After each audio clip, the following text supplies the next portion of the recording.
See, this is one of the jobs right here back then that taught me how to document everything, literally. I don't care if you come for no cooling call. Don't just check the freon, check the amp draw on the compressor, check the amp draw on the condenser fan, check the freon levels, check the capacitor, check the contactor. I mean, check everything down to the delta T. Check it all. I mean, I can give a damn if it's the middle of the summer. If you come to somebody's house, check the heat because what they'll say is anything that went wrong, you did it.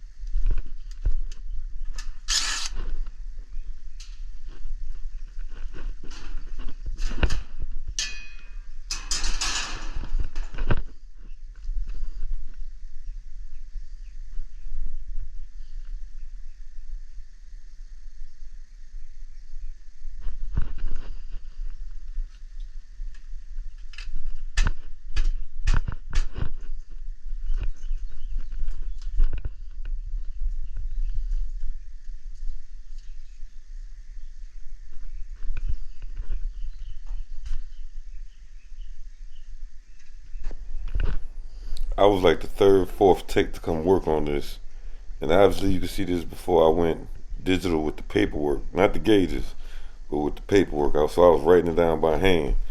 But I was like the third, fourth take to mess with this, and so I got the charge for everything that happened with it before I ever got there.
The gambit. So not to, and you know what? People don't understand. Excuse me for having this conversation in the background at work, but it's all good. I can do two things at one time. Right now, I'm just reading all the numbers on the side of the panel to make sure that it's doing everything that the nameplate says it's supposed to be doing. Yeah, you see my checklist right there? That's what I meant like before I went digital. Now I'm kind of digital, so I put the amp clamp on there. It gives me those kind of readings and it spits it out into my iPad and I could actually print it out. But before then, writing it by hand. I write it by hand, give the report to the customer so we can track it, come back to it, and see, and we have proof. This is what it was doing when I was here last. That way you don't do a service at somebody's house and then they call you back and say it's not working, something's not right. So you can say, since you checked the capacitor, even though at the moment it seemed like nothing was wrong with the capacitor, if it's supposed to be doing 45 by 5, you could tell them, hey, it's doing 40 by 5 right now, or it's doing 45 by 3 right now. So when they call you back later, they can't say, well, what happened? You were just here. Why didn't you fix it when you were here?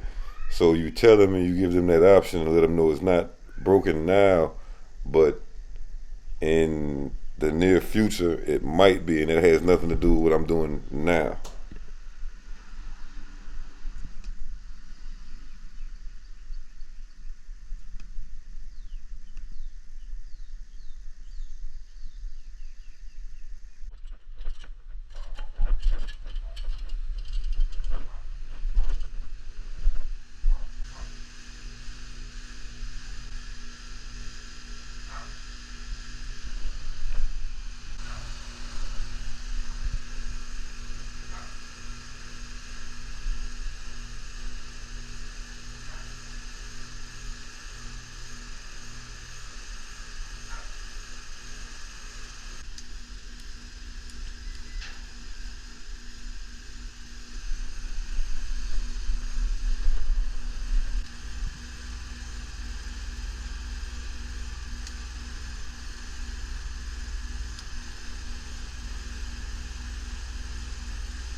So her unit was basically running in a vacuum with no freon.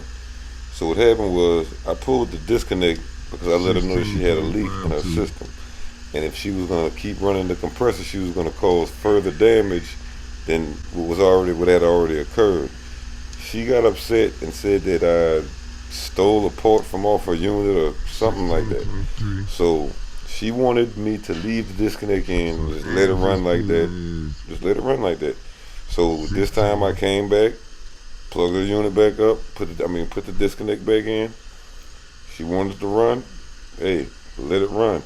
But I made sure that I took measurements and everything possible on these units, so this couldn't be a regular occurrence.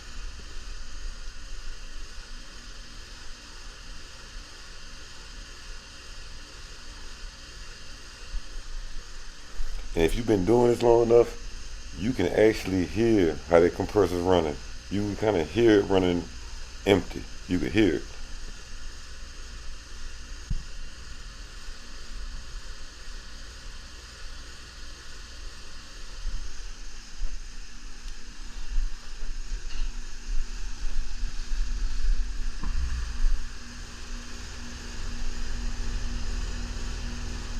Hmm?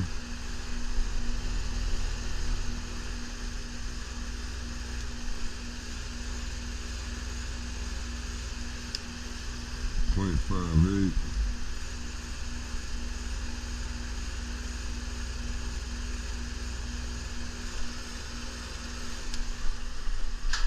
Point 1.17. See, this was back when I had a different mentality. So when I was here the first time, the unit wasn't working. So what I did was, and it had a bad capacitor on it. So I just came in, changed the capacitor, let it run. She calls me back and says it's not cooling. I said, okay, so I come back, and when I come back, I'm like, oh, there's no freon. She's like, why didn't you tell me that the first time? And so I told myself, you know what? True. This is what led me to start doing full checkups on every single call. Check everything. That's what the service calls for anyway. Do everything.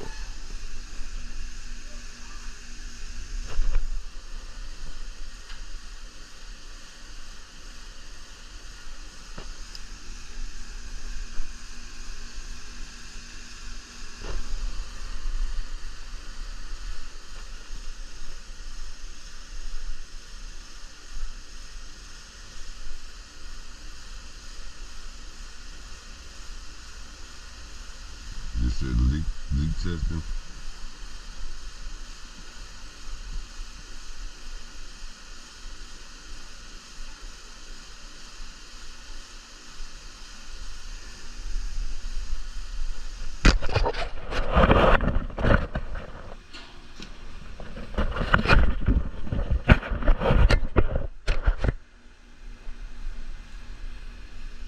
So she's losing freon and she got high head pressure.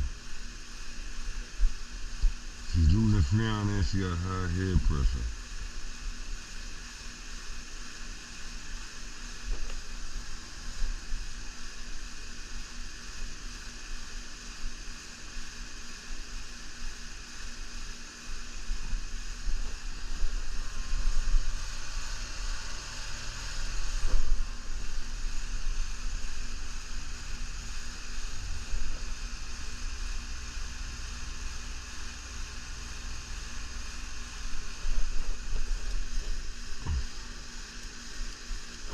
So I put all that down.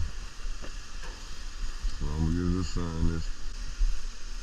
Let me see. System has leak.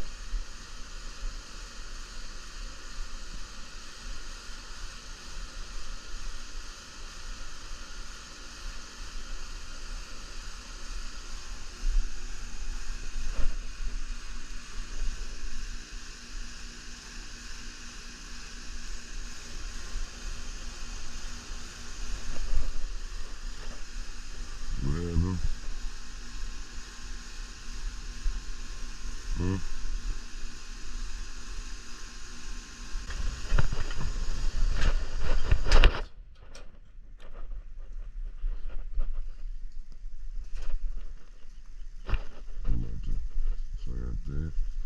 Superheat capacitor reading.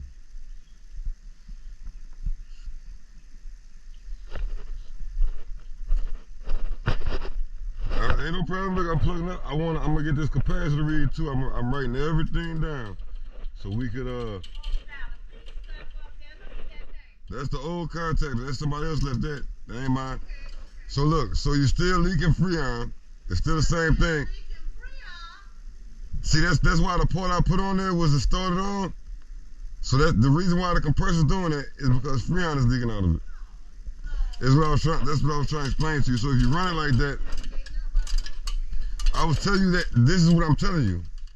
So the whole entire time, all them text messages we were exchanging, I'm telling you the reason why you're gonna damage it is because if you run this like this when the compressor is failing, well, let me tell you, I want to thoroughly explain it to you. I want you to understand it. And you tell me when I'm saying something you don't understand. You tell me when. All right, so when I'm telling you this compressor is failing, the compressor is what pumps the Freon. This whole unit right here is called a condenser. Right. Okay, I realize that. Inside of this condenser is a compressor.